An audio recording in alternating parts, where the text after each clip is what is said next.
अगला सवाल chapter test का हमने थर्ड क्वेश्चन तक कर दिया था, मेन क्वेश्चन 3 तक कर लिया था पिछले लेक्चर में। आगे क्वेश्चन करते हैं, ठीक है। Page E10 vector and addition of vector chapter है। E10 क्वेश्चन नंबर 4 अच्छा सवाल है। पॉइंट P1 P2 P3 के पोजिशन वेक्टर दे रखे हैं आपको, वेक्टर R1 R2 से लेकर Rn वेक्टर तक with reference to the origin O, मतलब अगर ओरिजिनल है उसके हिसाब से इसके पोजिशन वेक्टर है। If this satisfy the vector equation, ये सेटिस्फाई कर रहा है लैम्डा इक्वल टू 1 से लेकर n A R lambda 0 vector, ये सेटिस्फाई कर रहा है, then prove that the similar equation A R dash vector equal to 0 vector will hold with another origin if ये है तो अनदर ओरिजिन के हिसाब से ये होल्ड करेगा। ये होल्ड कर रहा है, ये गिवन है, ये भी गिवन है, ये भी गिवन है, ये प्रूव करना है। बात समझ आ रही है? ठीक है, बस सोचते हैं पहले क्या था। ये आर लैम्डा मतलब 1 2 3 पोजिशन वेक्टर दे रखे हैं ना, तो मान लीजिए मैं लैम्डा इक्वल टू 1 की बात कर रहा हूं, ध्यान सुनना। ये एक R1 है पोजिशन वेक्टर पॉइंट P1 का with respect to original origin, अब क्या हुआ, इसको थोड़ा सा शिफ्ट कर दिया है, इस ओरिजिन को उठाकर शिफ्ट कर दिया है, मतलब पूरे एक्सिस को उठाकर यहां शिफ्ट कर दिया है, ठीक है। तो ये जो है ये अब आपका O डैश मतलब न्यू शिफ्टेड ओरिजिन, ठीक है। अच्छा, थोड़ा डायग्राम अच्छे से बना देता हूं मैं, इसको रब कर देता हूं मैं, क्लियर होगा आपको, ठीक है। थोड़ा पीछे देता हूं मैं, ऐसा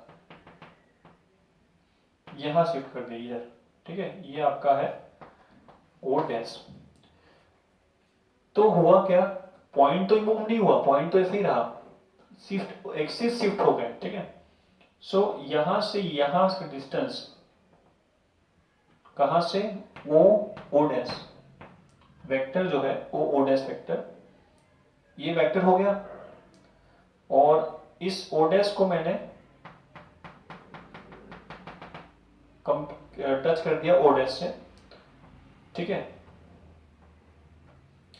तो डायग्राम कुछ ऐसा दिख रहा होगा आपका, O डैश, ये वेक्टर P था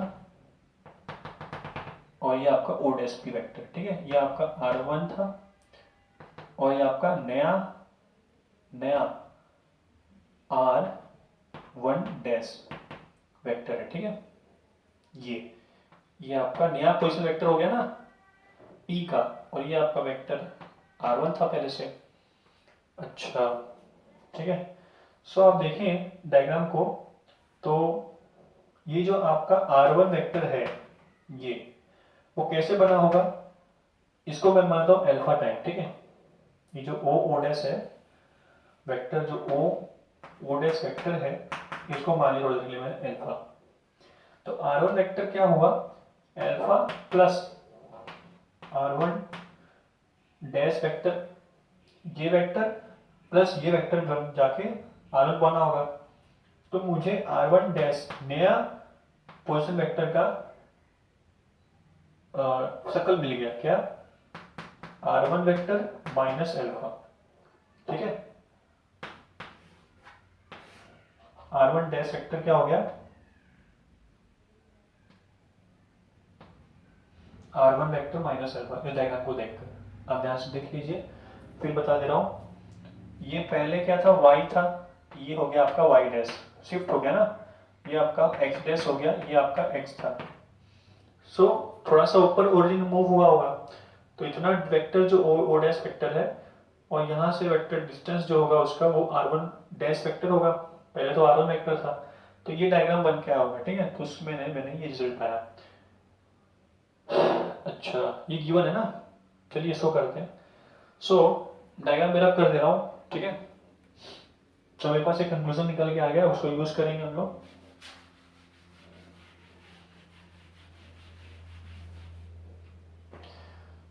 सो A1, इसको समीशन खोल रहा हूँ मैं, A1, चलिए एक समीशन नहीं खोलते। अगर R1 dash R1 vector minus alpha है, तो सिमिलरली R2 डैश वेक्टर क्या होगा, R2 minus alpha. R3 dash vector क्या होगा, R3 माइनस अल्फा। हर एक चीज वही फॉलो कर रही होगी, ठीक है। सो सिमिलर, देयरफॉर फाइनली क्या हो सकता हूँ मैं कि R dash R delta dash क्या होगा, vector R delta minus alpha, ठीक है, इन जनरल। सो यहाँ पर ए आर है, आर डेल्टा डैश को क्या लिखूंगा मैं, R delta vector minus alpha, ठीक है। ये मुझे प्रूव करना है 0 के बराबर है, तो इसको मल्टीप्लाई कर हो जाएगा ये पूरा अंदर, तो ये हो जाएगा A R delta vector minus A R into alpha, ठीक है, समेशन आर इक्वल टू 1 से लेकर एन। ए आर कोएफिशिएंट है, ए आर एक लीनियर मतलब क्या हो सकते हैं इसको, रियल टर्म, तो ये बाहर आ जाएगा समेशन से ए आर, ठीक है, माइनस। आप देखिए यहां पर इसमें ये भी गिवन है कि ए आर जो है A1 plus A2 plus A3 plus AN तक वो 0 है, तो समेशन यहाँ पर भी लगा है ना, समेशन यहाँ पर भी लगा है, R 1 से लेकर N। अल्फा मैंने कॉमन निकाल लिया क्योंकि अल्फा सब में कॉमन है, ए आर, ठीक है। अच्छा, अगर मुझे ए आर डेल्टा ये पूरा दे रखा है 0 के बराबर, तो ये पूरा 0 हो गया। ये ए आर पूरा 0 है, 0 इंटू लफड़ा क्या होगा, 0 0, ये आपका आंसर है, ठीक है। अच्छा सवाल था, बस यही चीज मैटर करती है, ये जो पोजीशन आप चेंज कर रहे हैं, तो ओरिजिन से न्यू ओरिजिन का डिस्टेंस प्लस नया पोजीशन वेक्टर वो किसके बराबर होगा, ओरिजिनल पोजीशन वेक्टर के बराबर, ये आप ध्यान रखिएगा, ठीक है। ये अच्छा सवाल है, इसको आप टिक कर सकते हैं। तो आपने क्या सीखा, अगर आप एक्सिस चेंज करते हैं तब भी पोजीशन वेक्टर का मैग्नीट्यूड सेम रहेगा। अगर आप ओरिजिन शिफ्ट करते हैं तो नया पोजीशन वेक्टर की शक्ल पुराने पोजीशन वेक्टर से क्या होगी, वो इस सवाल से आपको जानने मिल गया, ठीक है। फिफ्थ क्वेश्चन जो है वो ध्यान से देखें तो position vector of in centre, position vector of in centre पूछा है वेक्टर के फॉर्म में। मैं आपको बता दे रहा हूं ये सवाल है क्या, ट्रायंगल है, ठीक है। इन सेंटर कैसे बनता है, एंगल बाइसेक्टर के मिलन से, जहां इंटरसेक्शन ऑफ एंगल बाइसेक्टर होते हैं तीनों के, वहीं पे जाके बनता है आपका इन सेंटर, ठीक है। अच्छा, ये आपका ए, ये आपका बी, ये आपका सी, ये आपका vector B, position vector vector B with respect to origin, ये पोजीशन वेक्टर सी, ये पोजीशन वेक्टर ए, ठीक है। ये आपका एंगल बाइसेक्टर, ये आपका एंगल बाइसेक्टर, ये आपका एंगल बाइसेक्टर, ये एंगल बाइसेक्टर सी का है, ये एंगल बाइसेक्टर बी का है, ये एंगल बाइसेक्टर ए का है, और जहां ये टच कर रहे हैं उसको हम प्यार से बोलते हैं इन सेंटर। इन सेंटर का मैंने पोजीशन वेक्टर दे रखा है vector R with respect to origin. अब अगर मैं वेक्टर की बात ना करूं तो आपको पता है कि आई जो होता है ये होता है आपका ए x1 मतलब ए का x कोऑर्डिनेट, ठीक है, और ए क्या है, BC का distance, plus P x2 plus C x3 upon A plus B plus C, ये तो हो गया क्या हुआ X term. Similarly A y1 b y2 c y3 upon a plus b plus C. ये होता है कोऑर्डिनेट सिस्टम के हिसाब से position vector of incentre. अब यहाँ पर जो a है डिस्टेंस bc का, उसको क्या लिखूंगा मैं, mod of b minus C, obviously vector के फॉर्म में। ये होगा आपका mod of vector a minus vector c, ये होगा आपका vector b minus vector a। तो और ये वेक्टर के फॉर्म में क्या है, पोजीशन वेक्टर इसका वेक्टर r है, ठीक है। सो x1 y1 में क्लब कर दे रहा हूँ, क्योंकि x1 y1 क्या खुद में लिखा हुआ है vector a, small vector a, ठीक है। सो ये a डिस्टेंस b माइनस सी हो जाएगा, x1 क्या होगा, ये आपका हो जाएगा वेक्टर a, स्मॉल b यानी b के सामने वाला डिस्टेंस यानी कि vector a minus vector c minus a लिख लो या a माइनस c लिख लो, क्योंकि मॉड में कोई फर्क नहीं पड़ता है, into position vector b plus c हो जाएगा आपका b माइनस a, और ये हो जाएगा आपका वेक्टर c, और नीचे क्या आएगा वेक्टर b माइनस सी का मॉड प्लस a माइनस सी का mod plus vector b minus vector a का मॉड। तो एग्जामिनर ने घुमा के यही पूछा है, इसको यहाँ शिफ्ट कर दिया है, इक्वल टू ये प्रूफ करना है, मतलब आपको ये प्रूफ करना है, इस मतलब आपको ये प्रूफ करना है। ये प्रूफ आपने कर रखा है, जिसको नहीं पता है उसको मैं प्रूफ करवा देता हूँ, वो यहाँ पर भी सीख लेगा। ये और ये बराबर है, ये आपका कोऑर्डिनेट सिस्टम के हिसाब से दे रखा है, ये वेक्टर के हिसाब से दे रखा है, पर है तो सेम, ठीक है। फिफ्थ वाला सवाल प्रूफ में हो जाएगा। मैं बता देता हूँ प्रूफ कैसे करना है।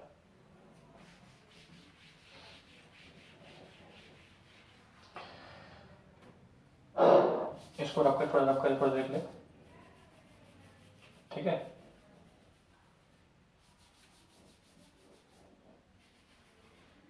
इन सबको मैं हटा दे रहा हूँ। इन सेंटर देखिए ना, इसको मैंने यहाँ पे टच कर दिया, इसको मैंने एक्सटेंड कर दिया, इसको मान लिया ये आपका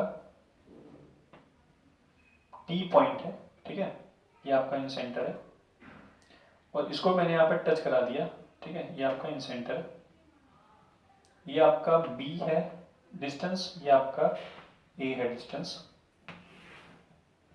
अच्छा ध्यान से देखिएगा, एंगल बाइसेक्टर जो है एडी और ये आपका सी है ना, तो एंगल बाइसेक्टर थ्योरम के हिसाब से C upon B, C upon B ये होगा B D upon D C, ठीक है। ये एंगल बाइसेक्टर थ्योरम के हिसाब से C upon B equal to B D upon D C होगा, ठीक है। Similarly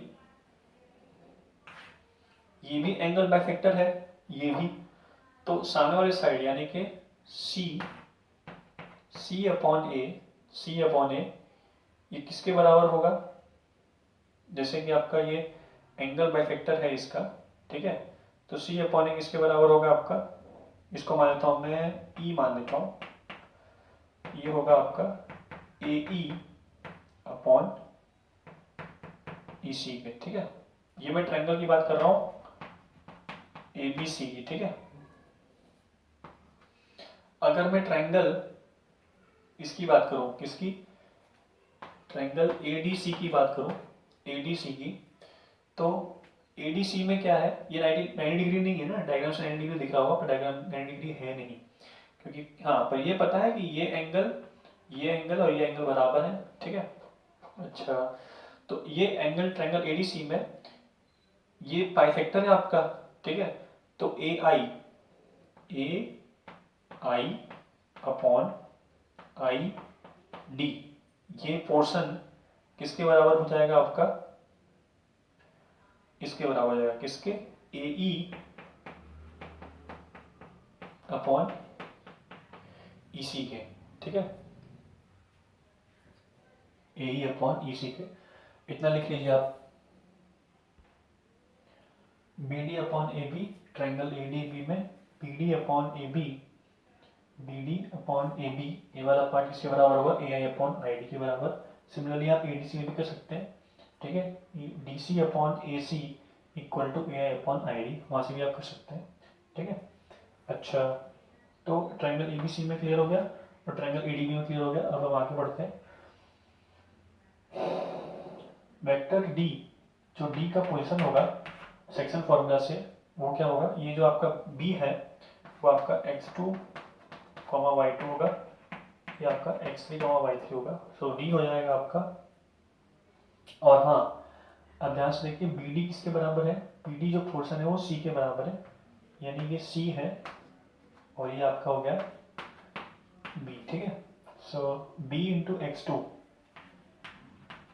plus C into x3 upon B plus C, B plus C upon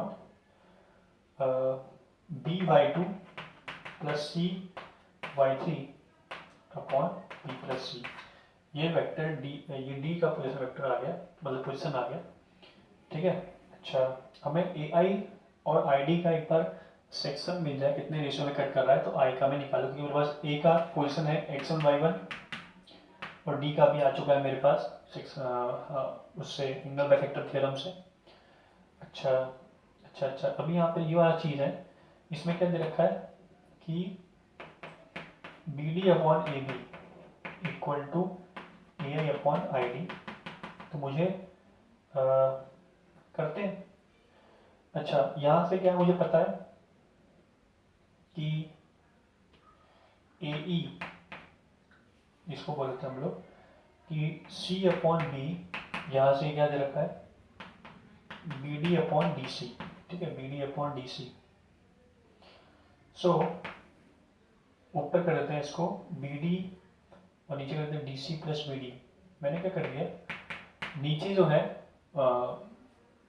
proportion के हिसाब से, रेशियो प्रोपोर्शन के हिसाब से, अगर रेशियो सेम है तो नीचे आप प्लस करें, ऊपर प्लस करें, रेशियो सेम रहता है। So B D plus D C, और यहाँ पर आएगा C upon C plus B, ठीक है, ऐड कर दिया। So B D plus D C हो जाएगा आपका ए, यहाँ पर बी डी आ गया सी upon C plus B, so B D आपका आ जाएगा सी ए अपॉन सी प्लस बी। इसको उठा के यहाँ रख देंगे। सो बी डी और ए बी कितना है, ए बी दे रखा है वो सी, तो ए आई अपॉन आई डी, ये हो गया बी डी तो आपका सी ए अपॉन सी प्लस बी है, और ए बी आपका है ए सी के बराबर, तो सी से cancel out, A upon C plus B.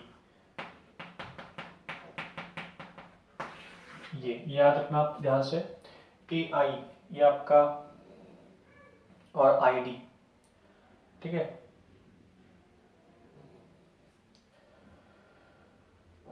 C upon B equal to B D upon D C, okay, C upon B, so B D और नीचे आ जाएगा B D plus B D, ऊपर वाला ऐड किया बी डी और नीचे add किया बी प्लस सी, तो बी डी निकल के आ गया आपका B D plus D C, ये हो गया आपका ए, तो बी डी हो गया C F on A plus B. अच्छा, B D F on A B equal to हो जाएगा,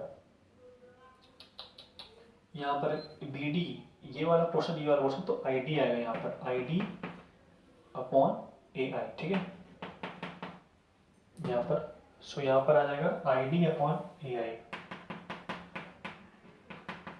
यहाँ पर आएगा I D upon A I, A I